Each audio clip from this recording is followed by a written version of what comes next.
right, welcome back. It is actually not Wednesday because this isn't live, but it's still a great interview, and we're excited to have Kyle here. Kyle, what do you do at Gateway Woods? I teach math. Most days I feel like I teach math. Yeah. But yeah, I teach math here at the school. Okay, so how many different classes do you have in a day? Yeah, so all of us teach a devotion class to start the day. It's like a 25, 30-minute devotion. And so we try and follow sort of a curriculum with that, teaching the gospel, teaching just about the Bible in general. And then I teach a middle school math class, and then Algebra 1 and Algebra 2. Okay. I mean, obviously, do you have like a history of like what classes have been taught, or is it strictly like what the kids need? Yeah, so I mean, we have, each kid comes in with a transcript, and then they typically need a lot of math. So we try to accommodate that as much as we can. So we know how they've done in the past and which classes they need. So right now I've got 5 kids in Algebra 1, and so all 5 of those kids need the credit in Algebra 1. Okay. Nice. So how high can Gateway Woods School go with math, or is it, if you get to like maybe pre-calc, you're kind of independent learning, or? Yeah, so I'm not sure actually. Okay. This is obviously my first year. Over the summer I taught geometry, and so I'm guessing that Algebra 2 is about as high as we're going to go. We might have kids that go higher than that, but like you said, the odds that there's enough to run like a full class with that is pretty low, so it'd probably be an independent learning situation. Very good. So let's rewind the clock a little bit. So you're wearing a Gateway Woods shirt, which looks nice, by the way. Very professional. When was your first exposure to Gateway Woods, if you can remember? Man, first exposure. I came to an auction one time when I was a kid. Okay. So that'd be my first exposure. I am from Bluffton. I didn't go as many auctions as I probably should have, but yeah, whatever. So my first real like employment type thing here at Gateway was, I'm trying to get this right. It had been my summer between my junior and senior year in college, and I was going to school to be a teacher, and they offered a summer teaching internship, which I didn't actually know about, but somebody, I think it was Serena Wall, she was an assistant at the time, she mentioned it to me, being like, oh hey, you should do this, and I was like, okay, cool. And so just putting that in my mind, and then later that same day, Brian Furr from West Lafayette mentioned like, hey, have you ever heard of the summer internship at Gateway? And I'm like, oh well, 2 people telling me the same day, I should probably check it out. So I applied, got it, and then I was teaching earth space science that summer, which was a lot of fun. I hadn't taken any earth space science classes ever, so I was just kind of learning along with the kids, and it was a good time. Nice. What was Brock doing? Brock wasn't here at the time. I think that was right before Brock came. Okay. I'm pretty sure. I think Brock. I think it was top quality. He was doing top quality that Okay. summer. Actually, I think Abby Greitman was top quality that summer. But I think Brock, I don't know, Brock, like I miss Brock and all my dealings, so. Well, you get to deal with him now as your boss, so Yeah. how's that been going? It's been really good. Yeah. I mean, I feel like one of my like favorite parts of working here, just in general, has been the staff, whether it's the teachers or Brock as the director. Everything feels pretty open. We laugh a lot, which is fun. So, yeah. That's good. So coming from, you did some internship here, and then you went back to Purdue, bless your heart, finished your schooling, and then you were teaching where and for how long? So right after college, I went to Valparaiso. Okay. I was teaching at a school called Boone Grove. Nice. Go Wolves. I was there for 4 years. I was teaching science actually, so chemistry and physics. I did have a little stint in a maternity leave math class, which was that was fun. So that kind of actually gave me the taste of teaching math, and so I was there for 4 years, and during that time, the position here at Gateway was open for a while, maybe 2 years, maybe. There was some stopgaps, people coming in part time. I'm sure they did great. But yeah, so they were looking for a math teacher for a while, and that was something that started to get on my radar about this time last year. So you did your internship here. Lindsay was working here at the time. She was, yeah. Okay. Is that when the sparks flew, emotions ran high, or tell us a little bit of that story? Well, let's see here. I'm trying to think of that first summer. I thought she was pretty neat. She was our assistant, so she was, pretty yeah, neat, over at Cypress. So, yeah, I mean, I didn't really talk to her a whole lot that first summer. I did, so I got to kind of just view, you know, I got to see her and how she handled the residents and just how she acted. I had a lot of respect for her. Yeah. So I wouldn't say like the sparks were flying necessarily at that time, but I definitely noticed her and thought she was pretty cool. Yeah. So. So, and then I'm looking at a book over there. They can't see it. It's off site, but it's a moped or a scooter. Yeah. And a road trip. Yeah. I'd love to hear a little bit more, maybe how that came about, and then kind of a highlight from that journey. Sure. So, how did it start? Man, it was a. It kind of this evolved. like right after college. It was right after my first year teaching. Oh, okay. And if anybody's a teacher out there, like they understand, first year's terrible. It just is. It's not. I mean, it's not terrible. It's just a lot of work. Yeah. And so I would go to work 6 every morning and then leave around 8 at night and then just do it all over again. I was single at the time. Didn't really have a whole lot to do, so I figured I'd get my work done. Anyway, so that was the whole year. And so whenever the summer came, I was just like, okay, I'm ready to just be out of here. Before that though, like I remember back in high school, my friends and I had talked about doing a road trip, and we'd always that was playing in my mind in high school. So we always talked about doing a road trip, and I was like, you know what, I'm gonna do a road trip. And so I couldn't figure out exactly what I wanted to do. I had like tossed around, you know, biking. That sounded like too much work. Yeah. Driving a car just seemed like normal. It just didn't seem whatever. So somehow I got in my mind doing a scooter trip. Or I also thought about walking, but then that sounded awful too because it would take forever. So yeah, and then somehow a scooter trip came up. I was planning on doing it with somebody, but he ended up having to back out at the last minute, and I was too committed at the time. So the reason that I wanted to do it was, so Lindsay, at that time had come up more in the mind, Sure.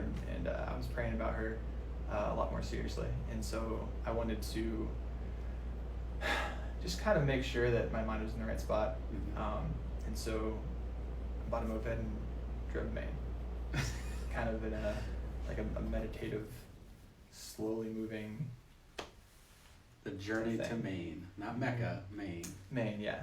So, what's the top speed on like a scooter like that? Yeah, so I don't know about other scooters. I've only ever had one, and it was only for a couple weeks. But that one, it was like, I say 30 miles an hour, but some days it'd be 30, some days it'd be like 25. I don't know what the deal was with some of the days. So when a semi would pass you, did it get pretty shaky with? Yeah. So the goal was to not be on roads that had too many semis. Okay. That was the goal. You look for roads with nice wide shoulders. A lot of times, like, there's roads that go next to big roads. Okay. You know what I mean? And so those were great. Whenever I could find those on the map, it'd be like, okay, well, I know the semis are going to be on that road. This road's going to be nice and quiet. So how did you do like a MapQuest, or like how did you get your? Yeah, so I had a smartphone along with me, Okay. and so the gas tank was pretty small. It was less than a gallon, but it did get 80 miles to the gallon. Okay, So that was good. But whenever I got about 40 miles down the road, I started getting pretty nervous because I had a situation early on in the trip where I ran out of gas, and that was. But anyway, so I can only go about 40 or 50 miles at a time. So what I do is I plan out at that gas station. I plan out where I wanted to go next. Okay. And then in the morning, I try and get an idea of where I wanted to end up, but I never really knew where I was gonna exactly go, which was really neat. It was kind of cool to not know where I was going, and in a very real sense, I was relying on God just for what was gonna happen that day, because I didn't really have a plan, which felt pretty good. Oh, that is really cool. It's like this journey of life. I think we try to plan maybe too much at times, and to kind of our detriment, that the Spirit can't work. It obviously can work in that, but if we have a little bit more flexibility, the Spirit can do a lot greater things, in my opinion, or at least in my life, that's been the case when I've had an idea for the day, but not necessarily planned out exactly. Yeah, for sure. So the other main goal of the trip was to share the gospel. I remember at the time, I forget what was going on. I think it was 2016, and there was just a lot of, like, I don't know, it just felt like there was a lot of conflict in America at that time. It was election year, right? It was, yeah. It was right before the election, and I wanted just to share the gospel with the people. And every time I came to a place, I'm like, oh man, this is gonna be a great place to share the gospel. It never really worked out. And then a lot of the places where I was kind of in a bad mood, or things didn't go the way I planned, all of a sudden someone would pop up, and it'd be this neat opportunity where someone was willing to like go through the gospel, and it was just, it seemed like every time, yeah, it was just different than what I had planned. Sure. It was a good reminder. So, did people like honk at you funny, or like kind of comment like, why are you on the scooter, or where are you from? Well, I will say, if you want to share the gospel, having a scooter along is like the best thing ever, because you know, you roll up in a scooter with a duffel bag strapped to the back, people are going to talk to you. Yeah. You know, and so then all of a sudden and then they ask you why you're doing it. Oh, and it's just a very good segue. But I remember the best reaction I had on the road was the one time I ever passed anybody. Well, I passed some people, but I was in Ohio, and there was an Amish guy on a buggy, Okay. and I rode by him, and he looked at me and he gave me this big wahoo, and that was on day 2, so that was really fun. Like, Nice. yeah, doing it. That's awesome. So, you came back, and then is that when you asked for Lindsay, or had you asked for her before this trip? No, so I came back and called my elder like the next day, because on the trip it felt like God was giving me the go ahead, Mm-hmm. Which was really neat. So yeah. Oh, that's great. Yeah, mine is a little different. I was like overseas when I got my answer from Beth, but when you get that answer, the affirmation, then it's just like totally freedom. Like, I had no idea what marriage was going to be like or any of that. It's just like, but I knew, had pretty high expectations it was going to be great, and it's lived up to those expectations. Beth is a pretty swell gal, if you want to put it that way. But I just remember it was a 3-week trip, and I had no idea, and I was just like on cloud 9, just like, you know, I'm very excited because this next phase of life, but I'm here in this country, and I'm gonna enjoy it and do the best. So I can, at some point probably on that trip, I mean, obviously maybe didn't get the answer from Lindsay, but just even having that affirmation, it's like, this is what I'm gonna do. Just that excitement, kind of anticipation for that next step in life. Yeah, for sure. Yeah, I would typically slip that into, like, why when people ask why I was on the trip, I mentioned that I was gonna, you know, propose to a girl whenever I got back, and everyone's just like, oh, she's gonna say yes. And that which that really Yeah, well, but anyway, but yeah, it was good. that's great. So, Boone Grove for 4 years, Valpo, and then what kind of led you back here? Obviously, there was the opening and kind of that draw. Was there anything else that really kind of pulled you back to this Leo area? Yeah, so Lindsay. His favorite cousin-in-law. Who's that? Andrew. Probably true. Yeah, so Lindsay had worked here at Gateway for I think 3 years before we got married and moved back or out of Valpo. My family's from Bluffton. Her family's from the Princeville area in central Illinois. So whenever we were in Valpo, it was really good to be away. But we were 2.5 from my family, 3 hours from her family, and so we just started getting that feeling of, well, we need to be back towards one of them, and so we're trying to figure out where we should go. And Lindsay had been here before; she knew people here. There was an opening at Gateway, and we both have, even from the very beginning of our marriage, since we met at Gateway, like we had talked about how much we appreciated the mission of Gateway, and so we talked about ending up here in the possibility of that. So that whenever all that kind of came around. We just seemed like the right time to come back. Well, we are thankful for that, and just excited to have you guys in the area. And little Murphy, Yeah. how's that been going? A new dad? Yeah. So Murphy was born July 4th this Okay. year. So Nice. he is how many weeks? 7 weeks in a day. I'm not counting. Okay. I think that's right. It might not be. Well, you right. are a math teacher, so you should be able to do the numbers pretty quick. Yeah. Yeah. Anyway, yeah, he's been doing good. I don't have much to compare it to, Mm-hmm. but I think he's doing all right. He eats, he sleeps, he poops. So and he's starting to smile now, which is really fun. That's great. Like he started smiling a while ago, but he would smile at random times that Sure. didn't make any sense. Yeah. Now he's smiling whenever, you do something. Yeah. Smile. It's like, oh yay, It's pretty cool. Yeah, so when we were house parents, we were with our kids like all the time, so it's hard to get those moments. But now, like when I come home, just like all the boys like rush to me, want to give me a hug, or even Ellis. Like now he's obviously he's 2, but when he was younger, and just having that smile across the room, it's just it's enough to Mhm. melt your heart. It doesn't matter what day you had. Yeah. It's just Oh, yeah.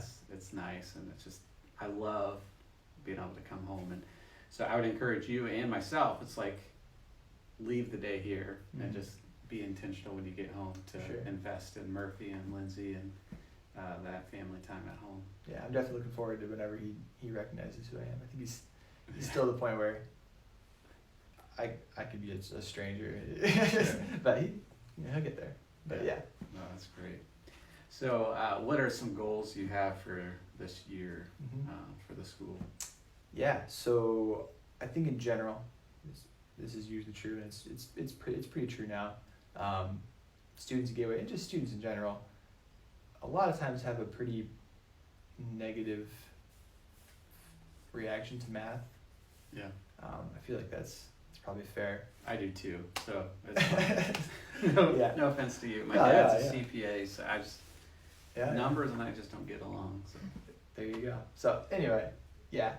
So I'm really trying. The main goal is to try to get kids to where they're comfortable enough with math that they have the confidence that I can't figure this out.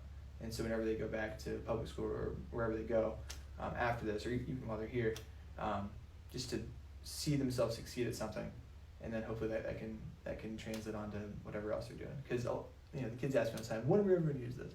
And a lot of times I have to say, well, you're probably not going to do absolute value inequalities Sure. too often. I've never done that. But it's one of those things where you get success by, or you feel that feeling of success by, okay, I did that. Mm-hmm. Then you can translate that into something else. And so I think they're buying into it a little bit. I'm not sure.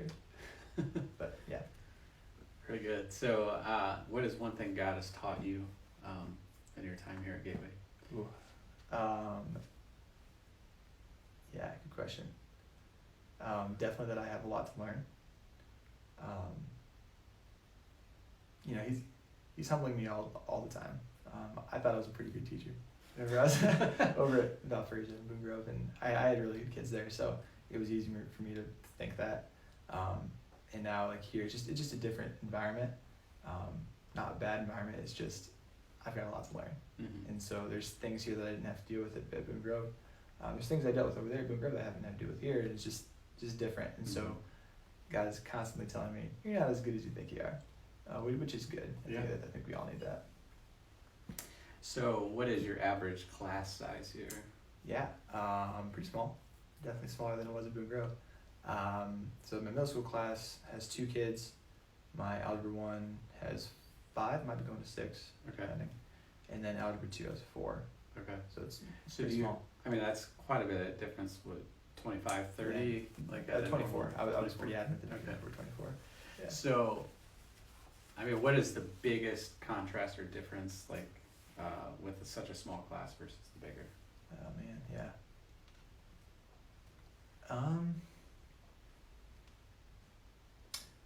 I mean, a big part of it is just the one-on-one time that you get with the kids.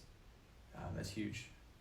Yeah, it's as far as class size goes. Obviously, that's the biggest contrast. Is that these kids need attention. I mean, and it's nice that we have the class size to be able to give them that attention and to help them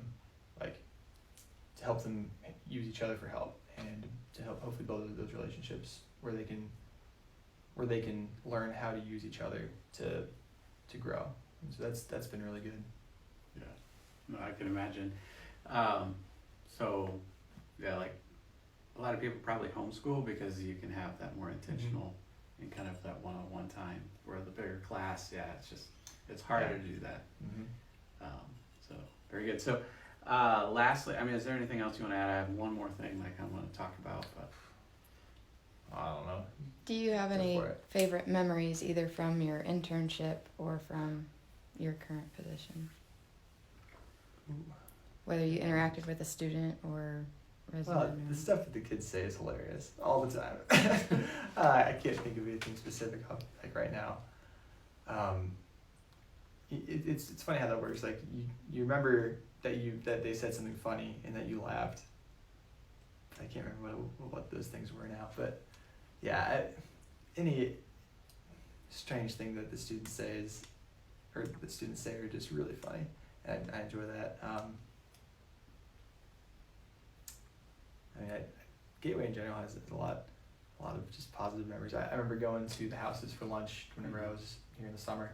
As an intern, those were neat times.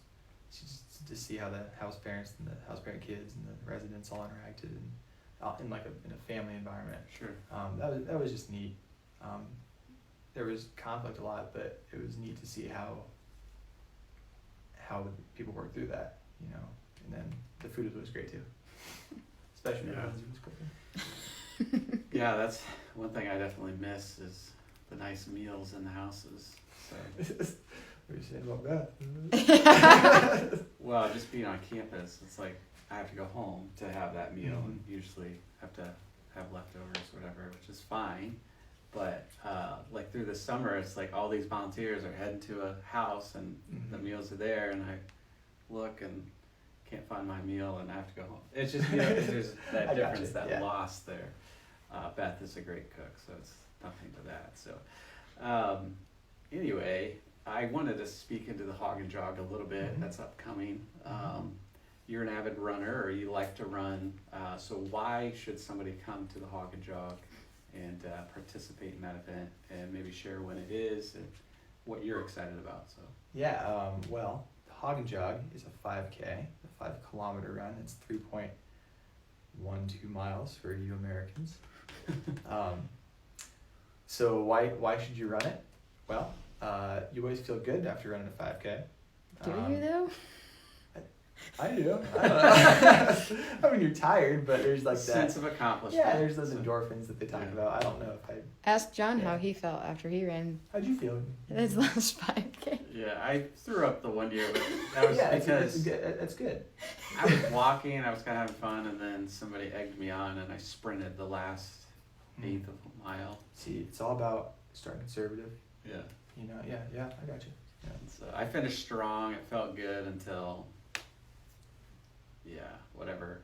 I just threw up. So There you go. but I felt better after that. So. Good, yeah. Other reasons why you should come. It's a growing event, so every year I think it's grown, and so it's always neat to be a part of something that feels like it's gaining momentum. There's food afterward. How long in between the run and the food is it? Like, depends on when you finish the race, Right, but Yeah. there's a 15-minute award ceremony in between. So Perfect. Yeah, so you'll feel great for the food. You get the opportunity to just kind of see what Gateway's all about. It starts and ends on Gateway's campus, which is neat. So you'll get to, and it also will be I feel like people come during the summer all the time, and so I've never actually been here during the fall, and it's in October 19th, which is a Saturday, and so for you cross country fans, that's during regional. So if you're still running regional, you won't be able to come, but it's all right for most people. What are the reasons? I don't know. It's there are awards. If you're there's some unique ones. So Yeah, no, we're excited about that. And then afterwards, there's games, and then a hay rack ride or whatever you call them. But basically, a wagon with hay bales that you sit on, and a tractor is pulling you. So. Yeah. Yard games, and then also you don't have to run. I mean, you can walk. Mhm. There's a lot of people that do that. So if you're less competitive or maybe not in the shape that you want to be in, but it's family fun. It's for everyone. And the course is great because it's Mhm. safe. You're never crossing a road Yeah, on and the sidewalk the whole time. and you get to run through the Riverside Park here at Yeah. Leo, which is beautiful. It's really nice. So you get to Yeah. run underneath a bridge, which is kind of cool, Yeah. next to a river. So that's neat. Yeah. So yeah, we'd love to have you out October 19th. 9:30 is the actual race, but anywhere between 8 and 9 is race day registration. So I've enjoyed this conversation, Kyle. Hopefully you have a good rest of your school year, and probably see you in the home ec room eating lunch, leftovers at Yeah. some point. Lindsay leftovers, which is real good. Probably just as good as Beth leftovers.